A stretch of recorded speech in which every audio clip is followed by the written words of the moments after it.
ഇതേ റെസ്റ്റോറന്റിൽ വെച്ച് ഇതേപോലെയുള്ള അനുഭവം എനിക്ക് മുൻപ് ഉണ്ടായിട്ടുണ്ട്. അവിടെ ബൗൺസേഴ്സിന്റെ ഗുണ്ടായിസമാണെന്ന് വീഡിയോ പോസ്റ്റ് ചെയ്തിരിക്കുകയാണ് നടിയും മോഡലും നർത്തകിയും ഇൻഫ്ലുവൻസറുമായിട്ടുള്ള യുവതി. മറുനാടനിൽ ഇന്നലെ വന്നിരിക്കുന്ന ഒരു വാർത്തയാണ്. ഞാൻ ആരെയും ഇതിനകത്ത് എടുത്ത് ആക്ഷേപിക്കാനായിട്ട് ഉദ്ദേശിക്കുന്നില്ല, അതുകൊണ്ട് തന്നെ ഫേസ് ഒന്നും കാണിക്കുന്നില്ല.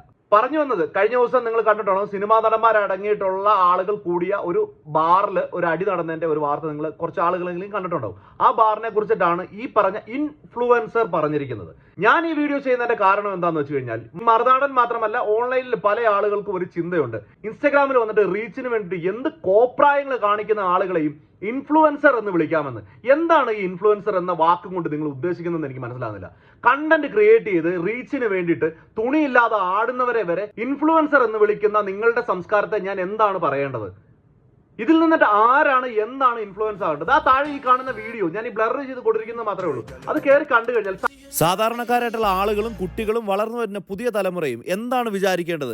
ഡോക്ടറേറ്റുള്ള വിവരമുള്ള വിദ്യാഭ്യാസമുള്ള ഇങ്ങനെയുള്ള പല ആളുകളും കാണിക്കുന്നത് പോലെ സോഷ്യൽ മീഡിയയിൽ വന്നിട്ട് തുണി പറച്ച് ആടുന്നതാണ് മറ്റുള്ളവരെ ഇൻഫ്ലുവൻസ് ചെയ്യാനുള്ള ഏറ്റവും നല്ല മാർഗമെന്നാണോ കരുതേണ്ടത്? ഇതാണോ നമ്മുടെ പുതിയ തലമുറയിലേക്ക് വളർന്നു വരുന്ന കുട്ടികൾക്ക് ഇൻഫ്ലുവൻസർ എന്ന രീതിയിൽ ഒരു കണ്ടന്റ് ക്രിയേറ്റർ അല്ലെങ്കിൽ ഒരു വീഡിയോ ക്രിയേറ്റർ ചെയ്തു കൊടുക്കേണ്ട കാര്യം? എന്നിട്ട് ഇവരെയെല്ലാം പൊതുവെ വിളിക്കുന്ന പേരാണ് ഇൻഫ്ലുവൻസർ എന്ന്.